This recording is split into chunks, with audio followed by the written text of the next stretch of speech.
السلام عليكم متابعينا الكرام، تحياتي لكم خاصة وعيدكم مبارك سعيد. هنيئا للمنتخب المغربي بالفوز على المنتخب التونسي بهدفين لصفر.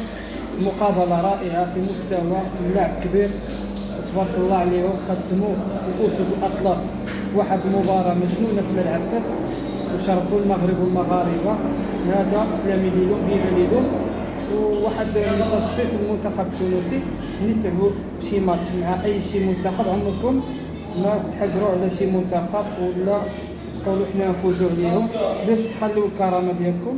وهذا الشيء هذا غير كره، وباقي مازال ما شفتوا والو. هذه هي بدايه المنتخب المغربي، وكتلعبوا مع واحد المنتخب مصنف 12 عالميا، اول افريقيا، اول عربيا، منتخب افريقي برازيلي.